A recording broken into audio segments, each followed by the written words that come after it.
दोस्तों मशीन्स ने हमारे कामों को आसान कर दिया है, जिससे हम किसी भी काम को कम समय में और कम लागत के साथ कर सकते हैं। ऐसे ही कुछ मशीन्स प्रोसेस को आज हम लेकर आए हैं, जिनसे बने प्रोडक्ट्स हमारी रोजमर्रा की जिंदगी के लिए बेहद ही महत्वपूर्ण हैं। Rotor winding machine. दोस्तों बड़े बड़े रोटर्स की वाइंडिंग के लिए इन एडवांस मशीन्स का यूज किया जाता है। इसमें रोटर को एक रोटेटिंग मशीन के जरिए घुमाया जाता है और वर्कर्स द्वारा हाथों से इसकी वाइंडिंग की जाती है। वहीं बात की जाए छोटे रोटर की, तो इनकी वाइंडिंग फुली ऑटोमेटिक होती है। आप देख सकते हैं कि कैसे फुली ऑटोमेटिक मशीन के जरिए इस छोटे रोटर के ऊपर कॉपर वायर की वाइंडिंग की जाती है। अब अगर आप सोच रहे हैं कि आखिर इन वायरिंग का यूज कहाँ होता है, तो आपको बता दें कि pump Motors, washing machine Motors, compressor Motors और पंखों की मोटर की वायरिंग जब खराब हो जाती है, तो उस मोटर में लगे वायर को रिप्लेस करने के लिए इन मशीन्स का यूज किया जाता है। Wooden door making. दोस्तों घरों में ज्यादातर घरों के अंदर लकड़ी के दरवाजे लगाए जाते हैं। ये बेशक दरवाजे थोड़े महंगे पड़ते हैं, लेकिन ये दरवाजे घरों की शोभा को भी बढ़ा देते हैं। लकड़ी के दरवाजों को बनाने के लिए सबसे पहले जंगलों से लकड़ियों को काटकर फैक्ट्रीज तक लाया जाता है। जंगल से लाई गई लकड़ी गीली होती है, इसलिए उसे सबसे पहले मशीन की मदद से सुखाया जाता है और इससे लकड़ी में से मॉइस्चर ऑलमोस्ट खत्म हो जाता है। सूखने के बाद लकड़ियों को नेक्स्ट प्रोसेस के लिए ले जाया जाता है। यहाँ पर मशीन की मदद से लकड़ियों की सरफेस को स्मूथ किया जाता है और कटिंग के लिए तैयार किया जाता है। इनमें से कुछ लकड़ियों को पीलिंग मशीन में डालकर उनकी पतली पतली शीट्स को बनाकर तैयार कर लिया जाता है। बाकी बची लकड़ियों को डोर के साइज के हिसाब से कट किया जाता है। कट की गई लकड़ियों के साइड में इस मशीन की मदद से फिंगर बनाई जाती है। फिंगर का यूज ये होता है कि इसकी मदद से लकड़ियां आपस में अच्छी तरह से मजबूती के साथ जुड़ जाती है। दोस्तों आप देख सकते हैं कि राउटर बीट कितनी फास्ट घूम रहा है और लकड़ी में कितनी तेजी के साथ फिंगर बन रहे हैं। है ना कमाल का प्रोसेस। इसके बाद फिंगर बनाई हुई लकड़ियों में ग्लू लगाकर मशीन की मदद से जोड़ा जाता है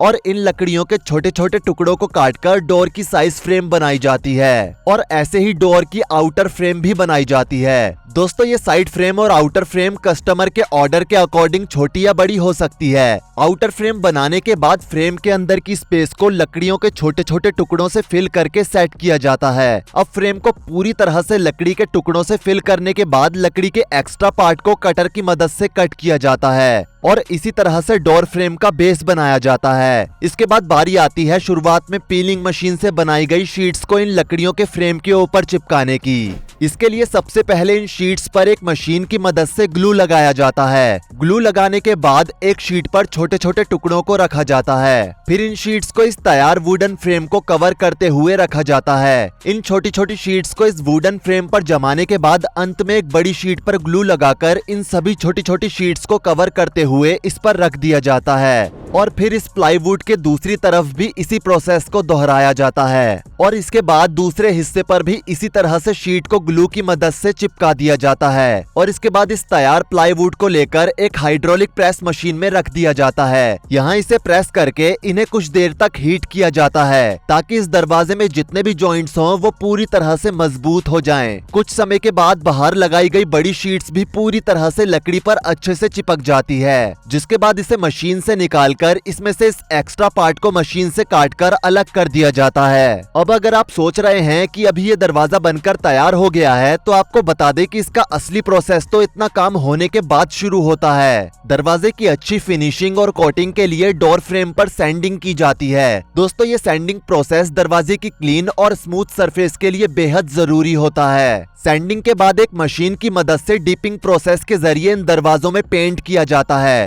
पेंट के सूखने के बाद वुडन डोर्स को फाइनल फिनिशिंग दी जाती है और अंत में सभी दरवाजों को एक साथ एक के ऊपर एक रखकर उन पर पेंट कर दिया जाता है और इसके बाद इनके साइज की मार्किंग की जाती है। इसके बाद कभी कभी कस्टमर्स की डिमांड पर इन दरवाजों के ऊपर माइका को भी लगाया जाता है।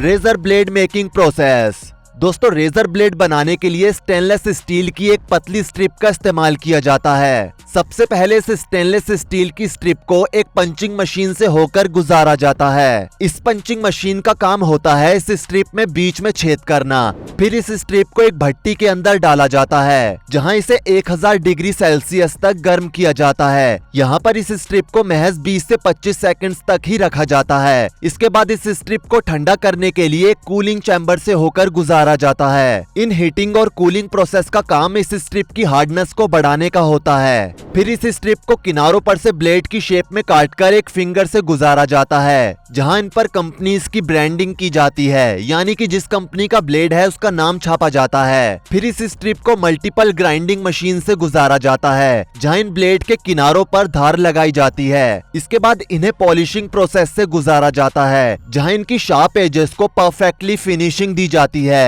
इसके बाद एक कटिंग मशीन के जरिए इस स्ट्रिप में से एक एक ब्लेड को कट किया जाता है। और अब बारी आती है इन ब्लेड्स की जांच पड़ताल की। जांच पड़ताल के लिए इन सभी ब्लेड्स को ब्लू लाइट में रखकर इनके किनारों को चेक किया जाता है और इनके सैंपल्स लेकर इनके हार्डनेस और शार्पनेस स्टैंडर्ड को टेस्ट किया जाता है। इसके बाद इन ब्लेड्स की मशीन के जरिए पैकिंग की जाती है और पैकिंग के बाद इन्हें मार्केट में बेचने के लिए भेज दिया जाता है।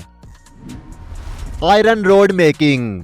दोस्तों, आयरन रोड, जिन्हें लोहे के सरिये कहा जाता है, इसका इस्तेमाल आजकल हर तरह से हो रहा है। इंफ्रास्ट्रक्चर डेवलप करने से लेकर घरों और बिल्डिंग्स को बनाने के लिए। आयरन रोड को फैक्ट्री में बनाने के लिए सबसे पहले लोहे के स्क्रैप यानी कि भंगार को लाया जाता है। स्क्रैप में लोहे के पुराने सामान और कई तरह के टुकड़े शामिल होते हैं। फिर लोहे के स्क्रैप को वर्कर्स द्वारा एक ट्रॉली में लोड किया जाता है और फिर इस ट्रॉली को एक बड़ी सी भट्टी तक लाया जाता है। यहाँ इस ट्रॉली से स्क्रैप को काफी सावधानी से इस भट्टी में डाल दिया जाता है। ये भट्टी लोहे के स्क्रैप को पिघलाने का काम करती है। इस भट्टी के अंदर इस स्क्रैप को मेल्ट होने तक गर्म किया जाता है। कुछ देर यूं ही भट्टी में रहने के बाद जब ये स्क्रैप पूरी तरह से लिक्विड में बदल जाता है तो फिर इस पूरे कंटेनर को एक क्रेन की मदद से बाहर निकाला जाता है। फिर इस मेल्टेड लिक्विड को एक छोटे कंटेनर में लाया जाता है। यहाँ से इस लिक्विड को इन मोल्ड्स में डाला जाता है। इस तरह से थोड़ा थोड़ा करके इस लिक्विड को इन सभी मोल्ड्स में डाल दिया जाता है। कुछ देर के बाद ये melted liquid red hot beams का रूप ले लेते हैं। थोड़ी देर बाद ठंडा होने के बाद इन मोल्ड से इन रेड हॉट बीम्स को बाहर निकाला जाता है। फिर इन बीम्स को एक जगह कलेक्ट कर लिया जाता है और दोस्तों, इन बीम्स की मदद से ही अब लोहे के सारे प्रोडक्ट्स बनाए जाते हैं। लोहे के इन बीम से सरिया बनाने के लिए इन्हें एक कन्वेयर बेल्ट पर रखा जाता है। यहाँ से ये कन्वेयर बेल्ट इन्हें दूसरी फर्नेस यानी कि भट्टी तक ले जाती है, जहाँ इन बीम्स को रेड हॉट होने तक गर्म किया जाता है। 3000 डिग्री सेल्सियस टेम्परेचर पर गर्म होने के बाद जब ये बीम पूरी तरह से लाल हो जाता है तो इन बीम्स को एक एक करके अलग बाहर लगे कन्वेयर बेल्ट पर डाल दिया जाता है। यहाँ से इन बीम्स को आगे लगी डाई मशीन से गुजारा जाता है, जिससे ये बीम पतला और लंबा हो जाता है। एक बार इस बीम की आइडल लेंथ हो जाने के बाद इस बीम को सरिये की शेप में लाने के लिए मल्टीपल डाई मशीनों में से गुजारा जाता है, जिससे ये बीम पतले और लंबे हो जाते हैं। यहाँ इस लोहे को एक डाई से निकालकर दूसरी छोटी डाई में डाल दिया जाता है। इस तरह से इस लोहे को छोटी से छोटी डाई में से बराबर गुजारा जाता है और हर एक डाई से निकलने के बाद ये बीम और भी पतला हो जाता है और एक सरिये का शेप लेने लगता है। इस तरह से फाइनल डाई से गुजारकर ये लोहे की रोड एक परफेक्ट सरिये की शेप में आ जाती है। फिर इसे ठंडा होने के लिए एक तरफ रख दिया जाता है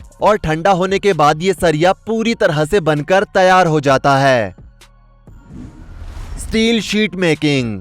दोस्तों, अब हम जानेंगे कि स्टील शीट्स को कैसे बनाया जाता है। जी हाँ दोस्तों, वही स्टील शीट्स जिनकी मदद से घरों पर लगने वाले टीन शेड से लेकर किचन के बर्तन तक बनाए जाते हैं। स्टील शीट बनाने के लिए सबसे पहले लोहे के स्क्रैप को फर्नेस में डालकर उसे मेल्ट किया जाता है। फिर इस मेल्टेड स्टील की मदद से इस तरह की स्टील की बड़ी बड़ी प्लेट्स को बनाया जाता है। फिर इन प्लेट्स को वापस से फर्नेस में डालकर गर्म होने के लिए छोड़ दिया जाता है। 3000 डिग्री सेल्सियस टेम्परेचर तक गर्म होने के बाद स्टील की प्लेट को कन्वेयर बेल्ट पर ले जाया जाता है। ये कन्वेयर बेल्ट इन प्लेट्स को डाई रोलर तक पहुंचा देती है। यहाँ इस मेटल प्लेट को दो रोलर के बीच से प्रेस करते हुए गुजारा जाता है, जिससे ये प्लेट लंबी और पतली हो जाती है और इस तरह से इस प्लेट को कन्वेयर की मदद से बार बार इस रोलिंग डाई मशीन के नीचे से गुजारा जाता है, जिससे इस प्लेट की थिकनेस काफी कम हो जाती है और इसकी लंबाई बढ़ती जाती है। जब इसकी लंबाई काफी ज्यादा बढ़ जाती है तो फिर इस स्टील को प्रेसिंग रोलर में से तब तक गुजारा जाता है जब तक ये शीट अपनी आइडल थिकनेस तक नहीं पहुंच जाती। जब ये शीट पूरी तरह से अपनी आइडल थिकनेस तक पहुंच जाती है तो फिर इस शीट को कॉइल में कन्वर्ट कर दिया जाता है और फिर इसे ठंडा होने के लिए छोड़ दिया जाता है। ठंडा होने के बाद स्टील कॉइल को एक मशीन में सेट करके इसकी शीट की पॉलिशिंग की जाती है, जिसके बाद ये स्टील की चमकदार शीट पूरी तरह से बनकर तैयार हो जाती है और इसके बाद ही इससे जिससे टीन की चादर, स्टेनलेस स्टील के बर्तन और भी न जाने कितनी तरह की चीजें बनाई जाती है। तो दोस्तों ये है कुछ ऐसी चीजों की मैन्युफैक्चरिंग प्रोसेस जो कि हमारी रोजमर्रा की जिंदगी में इस्तेमाल तो होती है, लेकिन ये कैसे बनती है ये हमें पहले पता नहीं था। उम्मीद करते हैं कि आपको इनके प्रोसेस के बारे में आज की वीडियो को देखने के बाद पता चल गया होगा कि ये कैसे बनती हैं। तो दोस्तों आज की वीडियो में सिर्फ इतना ही। जाने से पहले वीडियो को लाइक शेयर जरूर करें और ऐसी ही और वीडियोस के लिए इस चैनल को सब्सक्राइब करके साथ में बेल नोटिफिकेशन को भी ऑल पर सेट कर लें। धन्यवाद।